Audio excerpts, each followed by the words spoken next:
Hello everyone, and welcome back to Terrifying Bedtime Tales. I know many of them use these videos to fall asleep. Before you drift off, I'd love it if you could leave a comment letting me know where you're listening from around the world. Don't forget to like and subscribe if you're enjoying this video. The town of Blackthorn was a speck on the map, nestled in a valley where the mountains loomed like silent sentinels. It was the kind of place where everyone knew your name, your business, and the exact time you left your porch light on. Clara Hargrove had moved there 6 months ago, seeking solitude after a messy divorce. She'd traded city lights for the endless quiet of Blackthorn, but the quiet wasn't what she'd expected. It was heavy, like the air before a storm, and it carried whispers she couldn't quite place. Clara's new home was a weathered cottage on the edge of town, its shingles peeling like old skin. The realtor had called it rustic charm, but Clara saw it for what it was, a house that had seen too many winters. Still, it was hers, and she'd grown fond of its creaks and groans, the way it seemed to settle into itself at night. But lately, the sounds had changed. It started with the wind. At least, Clara thought it was the wind. Every night, just past midnight, a low hum drifted through her bedroom window. It wasn't the usual whistle of air through the pines. It was melodic, almost human, like voices weaving together in a wordless song. The first time she heard it, she sat up in bed, heart pounding, straining to make out the source. It was faint, carried from somewhere deep in the valley, but it stirred something primal in her, a mix of curiosity and dread. She mentioned it to her neighbor, Mrs. Elwood, a wiry woman with eyes like chipped flint. "Oh, that's just the wind in the hollows," Mrs. Elwood said, her voice clipped. "This valley's full of tricks. Best not to chase them." But Clara couldn't shake the feeling that it wasn't the wind at all. The sound was too deliberate, too harmonious. It was a choir. She was sure of it, though she couldn't say why the thought made her skin crawl. The next night, the humming returned, louder this time. Clara lay still, her breath shallow, as the notes rose and fell. They seemed to pulse with a rhythm that matched her heartbeat, as if the singers knew she was listening. She slipped out of bed and crept to the window, peering into the darkness. The valley was a sea of shadows, the moonlight barely touching the treetops. Nothing moved, but the humming grew sharper, more insistent. It wasn't coming from the town. It was deeper, somewhere beyond the old mill road that no one used anymore. Clara tried to dismiss it. She was tired, she told herself. The divorce had left her raw, prone to imagining things. But the sound came again the next night, and the next, each time a little clearer, a little closer.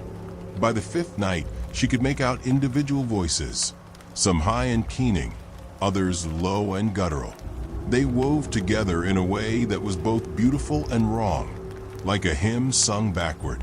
She started sleeping with the windows closed, but the sound seeped through the walls, relentless. One morning, fueled by sleepless frustration, Clara drove to the town library, a squat building that smelled of mildew and old paper. The librarian, Mr. Tate, was a man with a face like a crumpled map, his glasses perpetually sliding down his nose. Clara asked if there were any records of strange sounds in the valley, maybe old folklore or ghost stories. Mr. Tate's eyes flickered just for a moment before he gave her a tight smile. "Blackthorn's got its share of tales," he said, pushing his glasses up, "but nothing about singing. You sure it's not just the wind?" "I'm sure," Clara said, her voice sharper than she intended. "It's like a choir, but not right. It's coming from the old mill road, I think."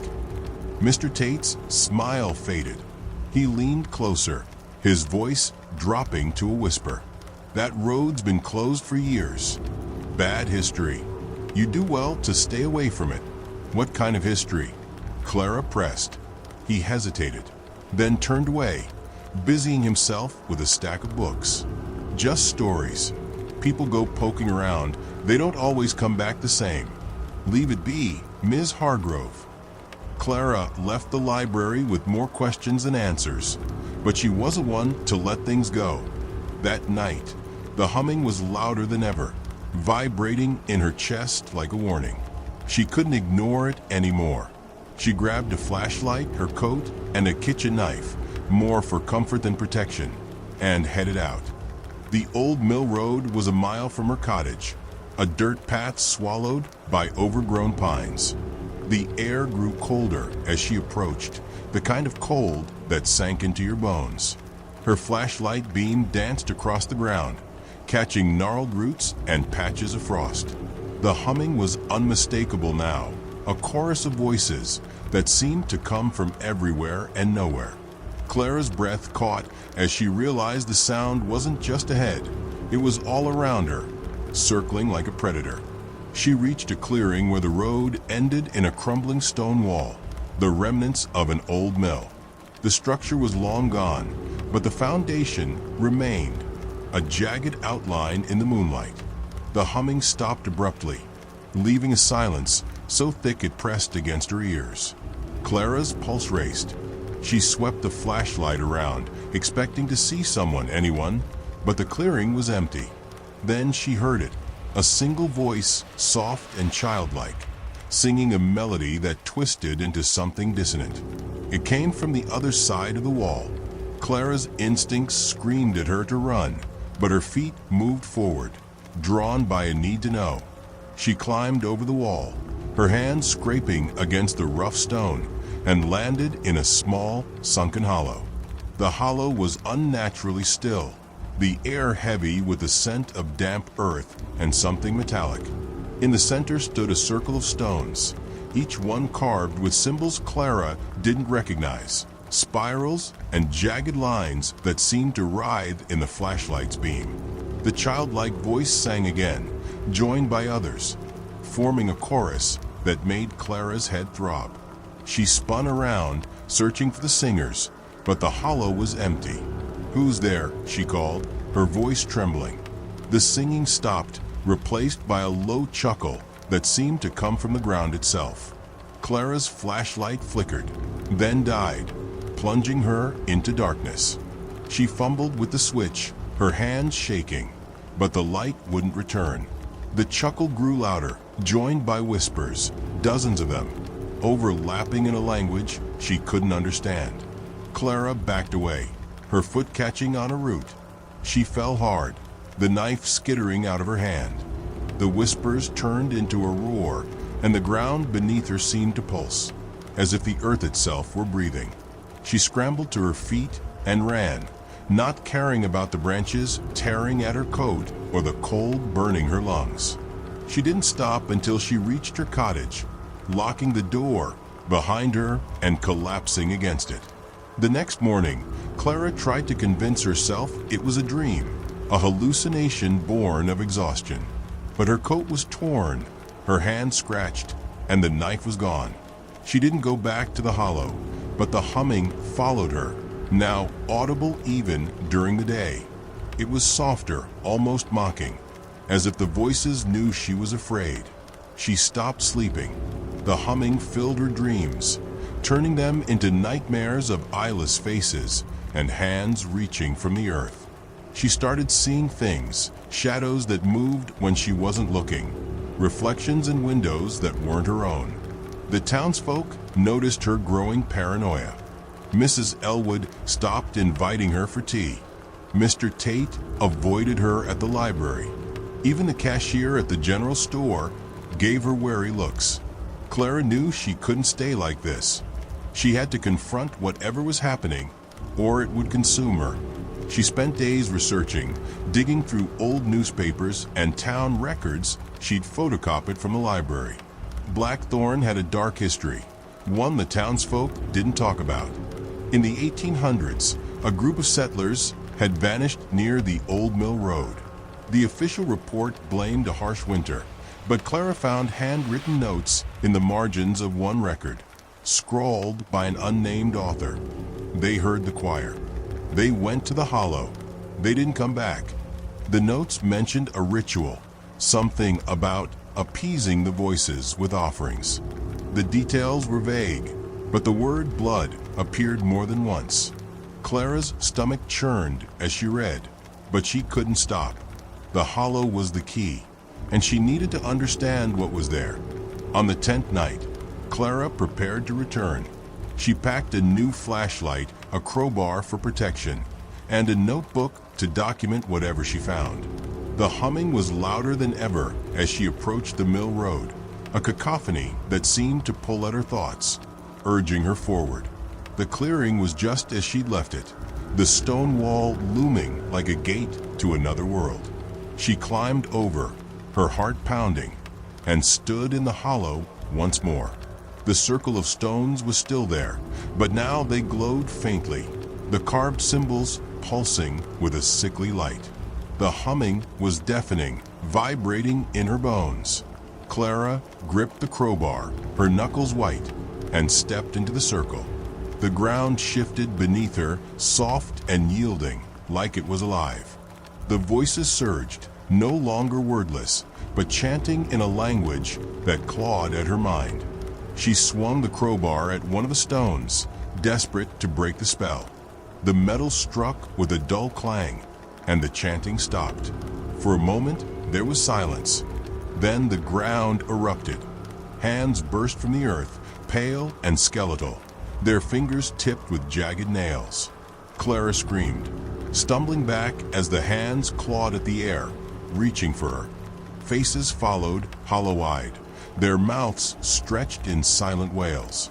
They weren't human, not anymore, but they were the shapes of people, their bodies twisted and wrong. The air filled with their stench, a mix of rot and copper. Clara swung the crowbar again, hitting one of the figures. It dissolved into ash, but more rose to take its place. The voices returned, no longer a choir, but a scream, a demand. Clara's vision blurred, her thoughts fragmenting under the weight of their sound. She saw flashes of the settlers, their faces contorted in terror as they were pulled into the earth. She saw blood, rivers of it, soaking the hollow. She saw herself, standing in the circle, her eyes empty. "No," she shouted, forcing herself to move. She ran for the wall, the hands grabbing at her ankles, her arms. She swung the crowbar wildly, ash exploding around her. She reached the wall and hauled herself over, falling to the other side. The voices chased her, but they grew fainter as she ran, her lungs burning, her legs threatening to give out. When she reached her cottage, she barricaded the door and collapsed, sobbing. The humming was gone, but the silence was worse. It felt like the hollow was watching, waiting. She didn't sleep that night or the next. She couldn't shake the feeling that something had followed her back. Days passed, and the town seemed to close in around her. The townsfolk's stares grew colder, their whispers louder. Clara overheard Mrs. Elwood talking to another neighbor. She went to the hollow. "She's marked now." Clara didn't know what it meant, but it filled her with dread. On the 15th night, she woke to find the front door open. She hadn't touched it. Footprints, small and bare, trailed through the living room, leading to her bedroom. They were damp, smelling of earth and blood. Clara grabbed the crowbar and searched the house, but no one was there. The footprints stopped at her bed, as if whatever made them had stood over her while she slept. She couldn't stay in Blackthorn. She packed a bag, planning to leave at dawn.